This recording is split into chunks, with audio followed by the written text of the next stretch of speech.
Yo yo yo, salut les turfeuses, salut les turfeurs, bienvenue pour un nouveau pronostic de Benoît Ruquin. Ok, en place au pronostic du quintet du vendredi 13 septembre direction Paris-Vincennes pour le prix Algora, 3 attelés, 2100 mètres, départ autostart, 16 partants, réunion 1, course 4, indice de confiance 3 sur 5. Petit retour sur le quintet de ce mercredi. Dans mon pronostic, je vous ai donné le quintet dans le désordre. Ça fait plaisir. Et cette vidéo, je la tourne avant l'arrivée du quintet de ce jeudi. Et je reviendrai dessus demain. Ok, c'est parti. On commence le pronostic. Et on commence avec le numéro 1, Alone. Et on écoute Ronnie Kuiper. Alone court vraiment pour les petites places. Les petites places car il n'a aucune marge. Les conditions de cet engagement sont parfaites pour lui. C'est à côté de la maison. Si tout va bien, on peut l'envisager pour la septième place. Septième place. Apparemment, il aime bien la corde à droite. Mais sur la grande piste de Vincennes, cela va aller. Ok, merci Ronnie Kuiper. Alors, il nous dit que ça va aller sur la grande piste de Vincennes. Tant mieux pour lui, parce que ce numéro 1, pour ma part, je ne l'ai pas retenu. On passe au numéro 2, Fiston à papa. Et on écoute Pierre-Louis de Sonnette. Écoutez, Fiston à papa courait très bien à Enghien, mais il avait été blessé pendant la course. Voilà. Là, il a fait beaucoup de boxe, et sa rentrée était normale. Quand je parle de boxe, je parle pas de boxe anglaise, on est bien d'accord. Enfin bref, il court rapproché, mais je n'ai pas de meilleurs engagements. Il ne soufflait pas après sa dernière course. Le cheval est bien, mais on n'a pas trop de marge. On ne peut espérer qu'une cinquième place. On ne peut espérer qu'une cinquième place, nous dit Pierre-Louis de Sonnette. En tout cas, moi, ce numéro 2, il me plaît bien. Je pense qu'il peut faire un petit truc sympathique. Je l'ai gardé, mais plutôt en fin de combinaison. Je le vois pas non plus terminé non plus sur le podium. Voilà, on passe au numéro 3, Helios Somoli. On écoute Mathias Dudouis. Bonjour Mathias. Oui, bonjour. Helios Somoli, il a fini avec des ressources. La dernière fois, ce n'était pas évident de rendre 25 mètres. Il a repris de la fraîcheur depuis, mais cela reste toujours compliqué. Nous viserons une petite place avec son bon numéro, et son bon numéro en dedans, et un bon déroulement de course. Et oui, évidemment, avec un bon déroulement de course, pourquoi pas. Lui aussi, je l'ai gardé, lui aussi, lui carrément en toute fin de combinaison. On passe au numéro 4, Favici Pasmaric, et on n'aura pas les commentaires de l'entraîneur. C'est Pascal Danet, l'entraîneur, qui est parti rejoindre Captain Ian Barbro sur son bateau. Amusez-vous bien tous les deux. Alors, ce numéro 4, lui, j'y crois. Il fait partie de mes préférés, et je l'ai mis carrément quatrième.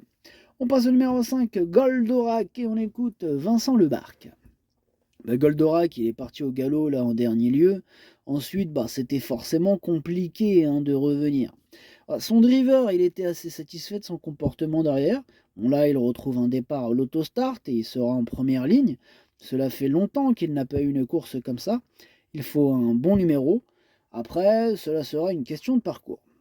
Écoute, Vincent, tu veux une bonne nouvelle? Ouais, vas-y, je t'écoute. Eh ben, t'as hérité du numéro 5, mon copain. Bravo. Le numéro 5, c'est parfait. Il me fallait un bon numéro. J'ai le 5. Elle est belle. Bon, par contre, moi-même avec ton numéro 5, je ne le retiens pas. Voilà, j'en ai préféré d'autres. Par contre, je ne l'ai pas non plus rayé. Effectivement, il me fait peur, là, son bon numéro. Donc, c'est lui, le chef et le capitaine de ma petite liste des possibles casseurs de tickets repérés. Attention.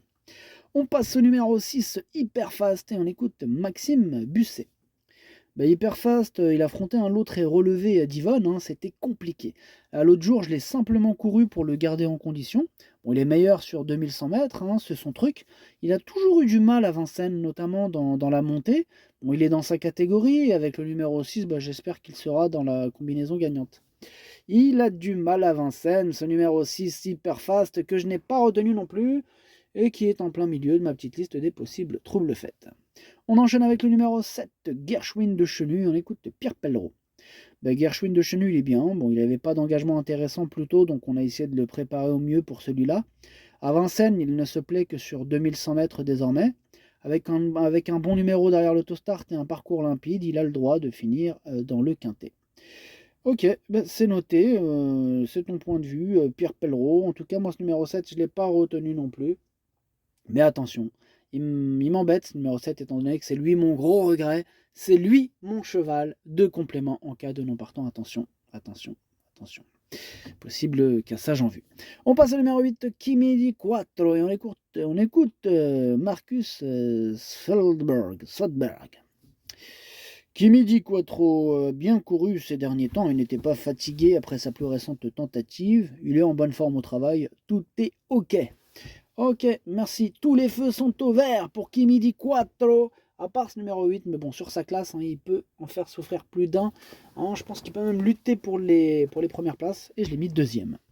On passe au numéro 9, Harrison Duplessis, on écoute Philippe Boutin.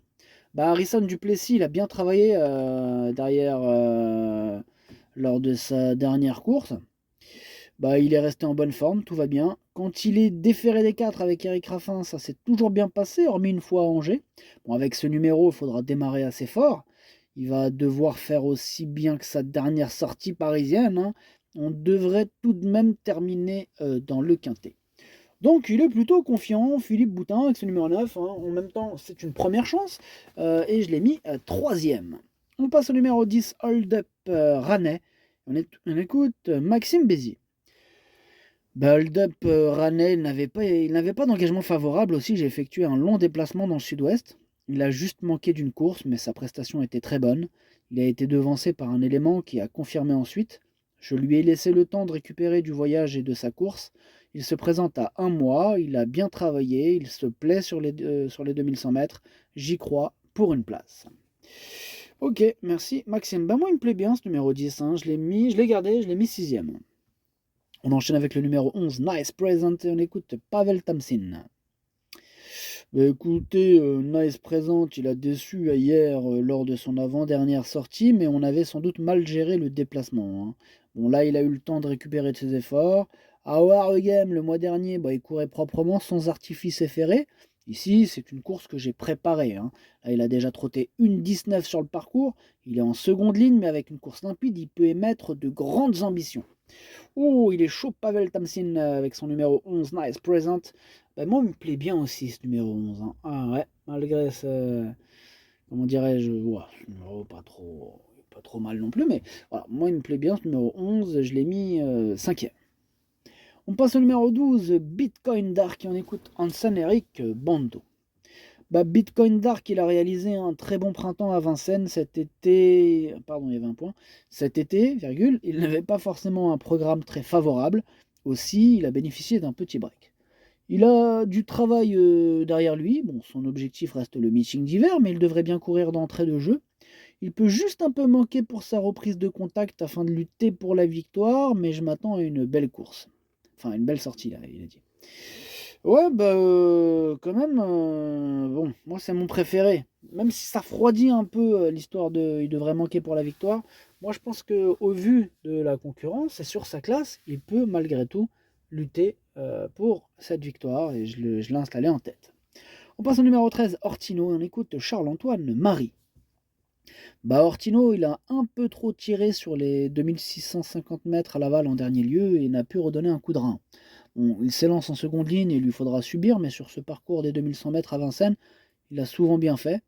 Bon, il y a de l'opposition, notamment avec les étrangers, mais à l'issue d'un déroulement limpide, il devrait terminer à l'arrivée. Il est très bien. Il est très bien. Ok, merci Charles-Antoine Marie. Alors, ce numéro 13, pour ma part, je ne l'ai pas retenu, c'est un regret. C'est mon deuxième cheval de complément, cas de partant, attention. On passe au numéro 14, Gagneur. On écoute Fabien Jens. Gagneur, il n'avait pas de bons engagements là en août et qu'il avait besoin de soins en plus. Il n'a donc pas couru depuis le 25 juillet. C'est donc une semi-rentrée, mais bon, il n'a pas été très longtemps arrêté. Bon, il n'est pas affûté, mais il a du travail derrière lui quand même, il court bien frais. Donc, comme il est bien à l'exercice, je pense qu'il va bien finir. Après, tout dépendra du parcours avec ce numéro 14. Et évidemment, mais bon, malgré tout ça, je ne l'ai pas retenu, j'en ai préféré d'autres. On passe au numéro 15, Amiral Nelson, et on écoute Laurent-Claude Abrivard. Amiral Nelson, il a mieux couru en dernier lieu à la Capelle. Il ne dispose pas de marge de manœuvre. Ici, il est en seconde ligne avec le 15. Alors, il faudra un déroulement de course favorable pour terminer à l'arrivée. Les 2100 mètres de Vincennes ne devraient pas le gêner. Ok, merci. Pareil, moi ce numéro 15, je ne l'ai pas retenu, mais il est à l'arrière de ma petite liste des possibles troubles faits. Et on termine donc avec le numéro 16, Faucon de l'Alba, et on écoute Julien Raffestin. Faucon de l'Alba, il ne sera pas assez prêt pour cette course face aux jeunes, hein. Là, il va garder ses fers, il s'élance en seconde ligne avec le 16, la partie s'annonce difficile. Je suis retenu à la Capelle là, en début de journée, si je le confie, voilà, il aura une meilleure course sans les 7 ans et les étrangers d'ici 15 jours. En attendant, il faut le regarder courir. Entendez par là qu'on peut le rayer, en tout cas c'est ce que je fais, je le raye. Le pronostic ça donne 12, 8, 9, 4, 11, 10, 2, 3. Merci d'avoir suivi cette vidéo. N'hésitez pas à mettre un pouce bleu si la vidéo vous a plu. Pour accéder à tous mes tickets pour la course du Quintet, rendez-vous directement en description de la vidéo. À jouer avec modération. Bonne chance. Chopez-le moi. Ciao.